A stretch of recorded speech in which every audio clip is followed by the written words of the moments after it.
and this is my central TED Talk. So my question was, how does radiation exposure affect humans and their offspring's health? So what is radiation? Radiation is caused when the nucleus of an atom has an excess of protons and neurons in an atom. The instability of the nucleus causes the atom to decay down, like this picture is showing, into a more stable substance, which occurs spontaneously. There are three main types of radiation: beta, gamma, and alpha. So alpha particles move slowly and can be stopped with a sheet of paper. Beta particles move fast and are light, but they're not as strong as alpha radiation. And then gamma waves, which are the most harmful to humans, are strong. Nothing stops them. They can move through space and time, which is why they are so deadly. So, how do we measure radiation? There are three different measurements for radiation. There are becquerels, which are represented by BQ, grays, which are represented by GY, and severance, which are represented by SB.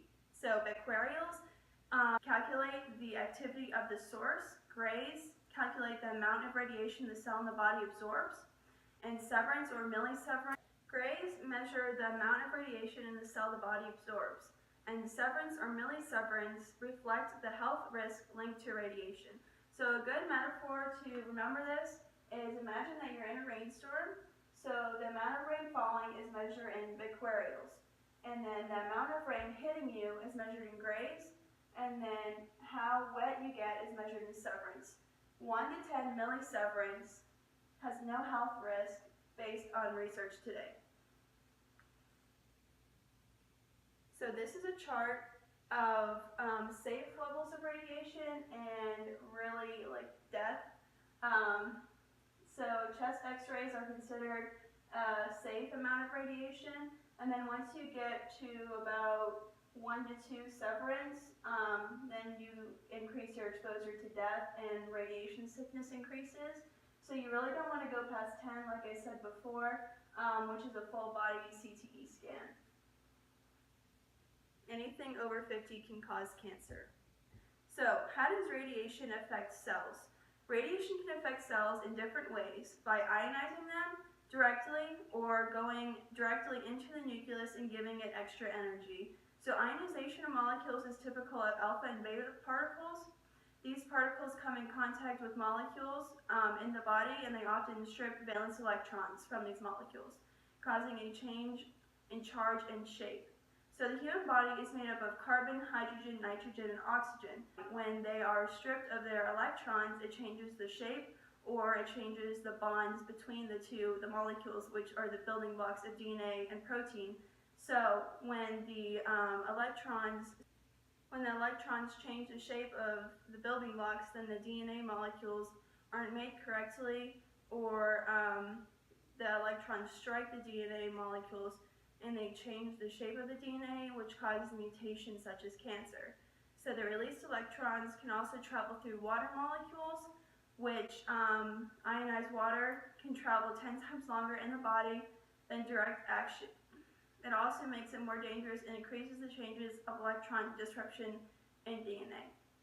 So the pictures up here show ionizing radiation from seconds all the way to years in the body, showing radiation damage, cellular response, cellular function, and acute syndromes, organ failure, cancer, birth defects, and gene pool effects.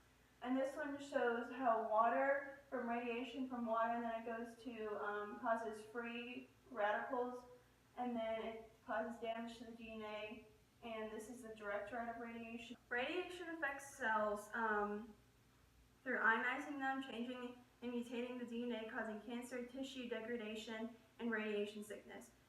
Radiation sickness is caused by high exposure to radiation, mainly gamma radiation, which burns the skin, causes nausea, vomiting, and death. The amount of radiation needed to cause radiation sickness is 0.5 grays.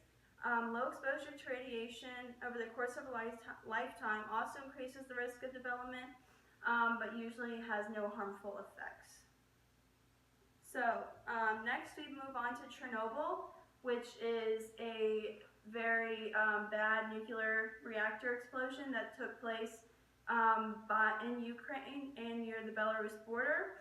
Chernobyl was a nuclear reactor power plant that exploded in a routine check on April 26, 1886, and released massive amounts of radiation into the surrounding areas and all over Europe. So different types of radioactive substances were released. The main ones were iodine-131 and calcium-137.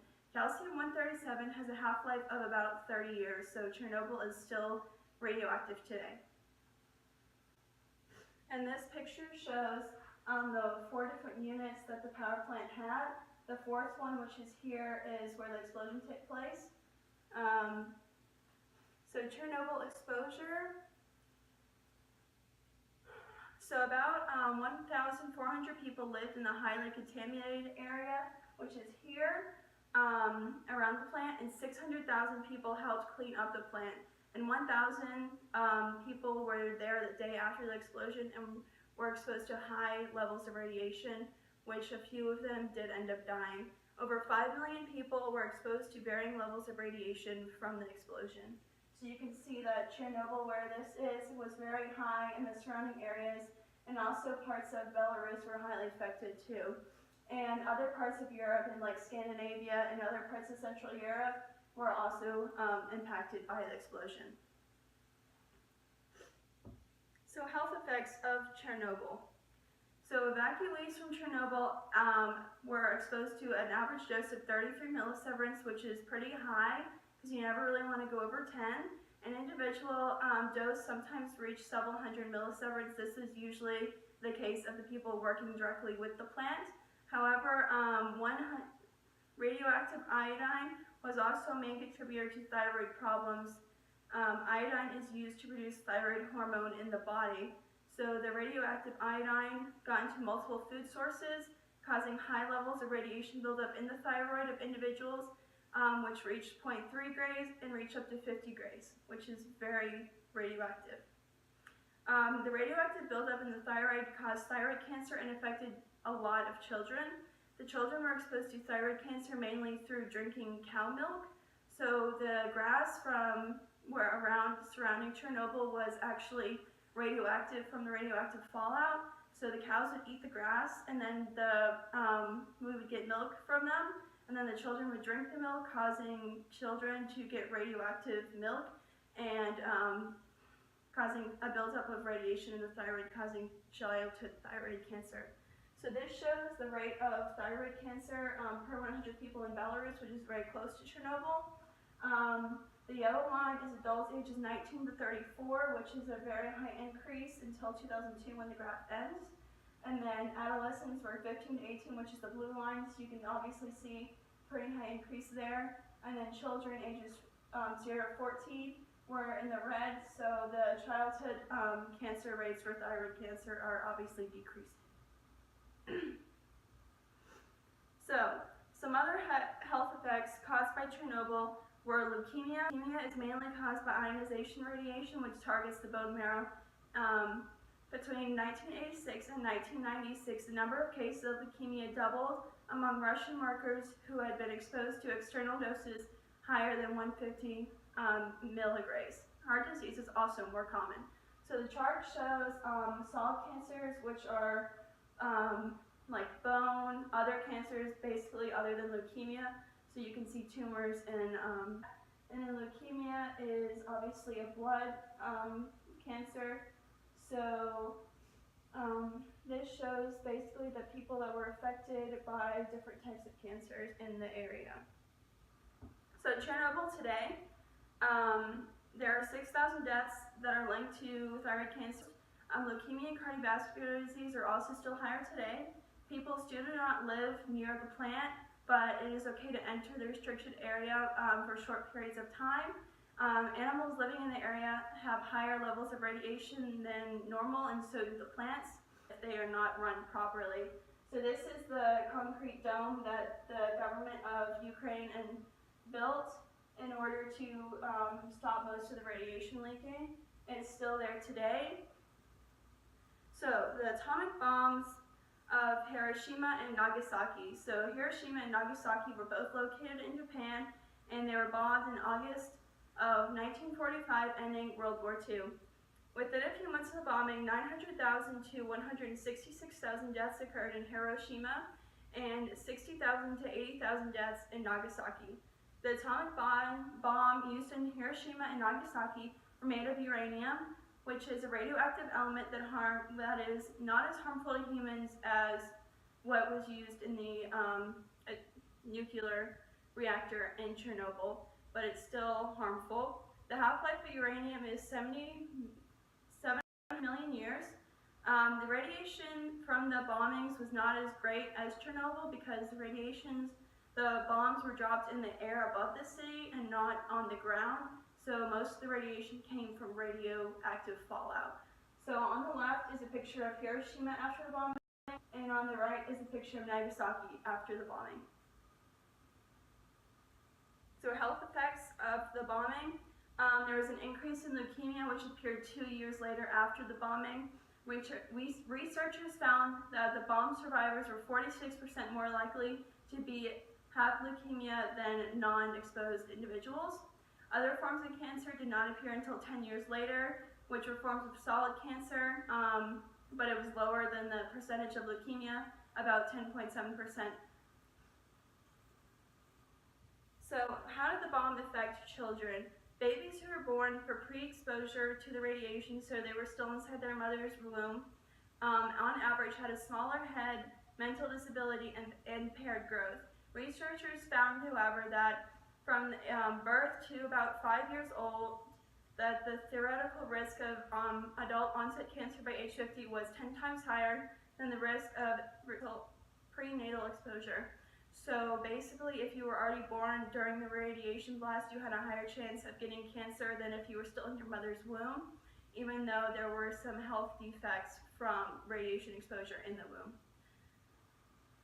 This chart shows the white part is the average from Hiroshima and Nagasaki put together, and the blue represents the averages in the world for different types of cancer. So even though that they were exposed to atomic bombs and radiation, the average number of cancer increase is not that high in these two places in Japan. So this chart shows how radiation and atomic bombs affect children, and especially babies inside their mother's womb. So the top part represents the different weeks of pregnancy, and then it shows the different levels of radiation on the sides.